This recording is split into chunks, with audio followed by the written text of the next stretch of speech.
Hola, everybody. Today is Unit 13, Day 2. We are on our Acids and Bases unit. Today's Tuesday, 4/28.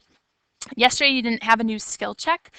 You will have one tonight that will need to be completed by 11:59 tomorrow, which is Wednesday the 29th. It will be on Introduction to Acids and Bases, and then what we do today, which are electrolytes.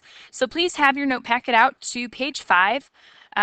Yesterday, we left off talking about characteristics of acids and bases. We talked about salts, and today we're going to talk about what an electrolyte is.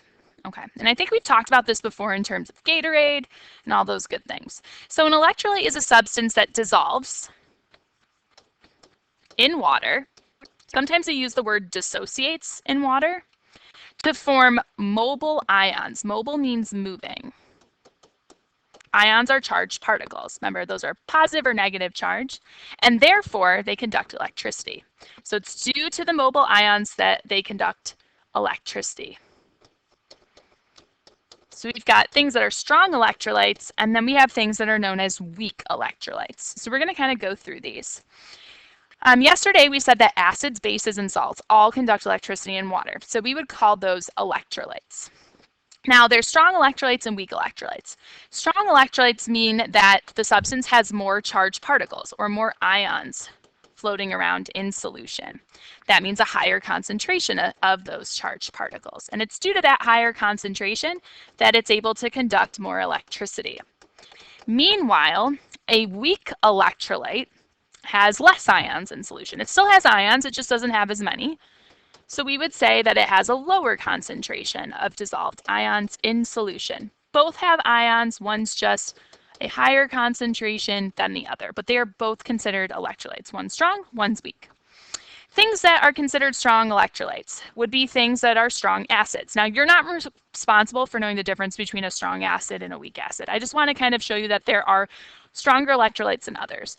But strong acids are considered to be strong electrolytes because they break up into more ions. So those would be things like H2SO4, sulfuric acid, and HCl, hydrochloric acid. Those are both strong acids. Those create a lot of ions in solution.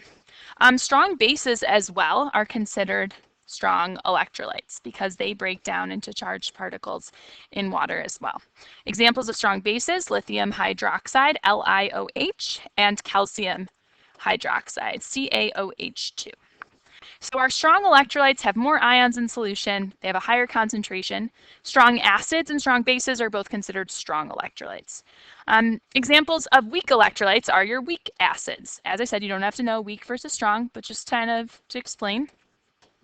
An example of a weak acid, H2CO3, carbonic acid.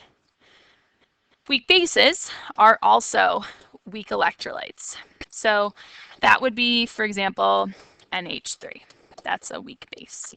Now, if you look down at these pictures, you can see the free-floating ions. So notice here's a strong electrolyte. We have a lot of positive and negative charges flowing around in solution. And if you look at the picture of the weak electrolyte, there's some ions that haven't dissociated, so they don't form charged particles.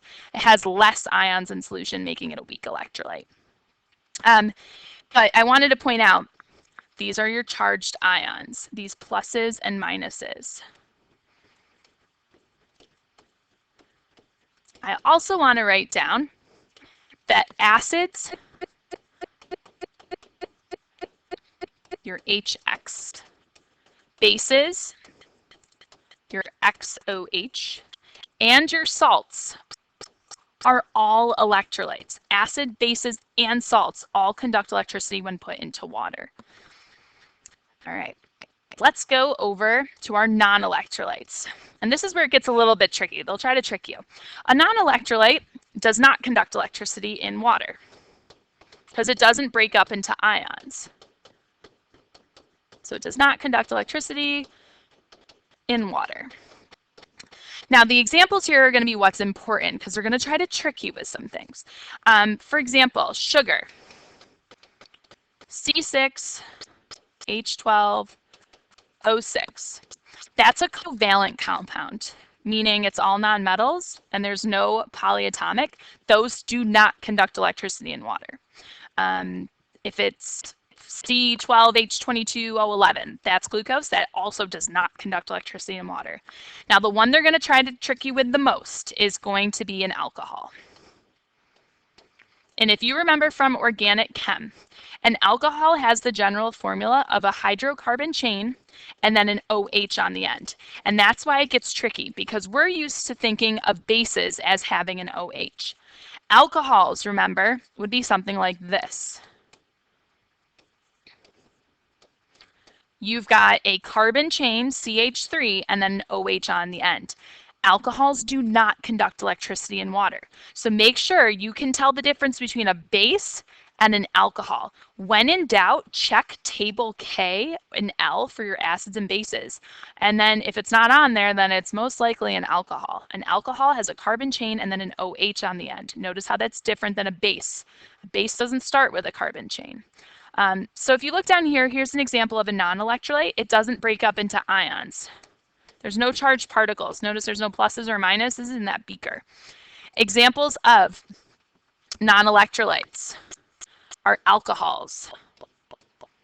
That's what they'll try to trick you with. And covalent compounds. Covalent compounds are the ones that are all nonmetals and don't contain a polyatomic. So down here's the real important thing. Acids, bases, and salts are all electrolytes. However, alcohols and covalent compounds are not. On your skill check tonight, you're going to have a couple problems where you need to identify, is it an acid, is it a base, is it a salt, does it conduct? Remember, you always have table K and table L. Those list your common acids and common bases. Most of the problems are going to have these acids and these bases on there. So if you're unsure if it's an acid, is it a base, check here. Remember, the only organic compound that acts as an acid is the organic acid. Any other organic compound is not going to behave that way. So that's it for today. On page 5, actually it's page 6 of your notes, you can cross out those top 2 problems on page 6. We're not going to do those. So page 6, this should say 6, on the top, you can cross these 2 problems out. Focus on your skill check. Make sure you complete it by tomorrow night at midnight. And if you have any questions, please post it in the discussion board. Bye.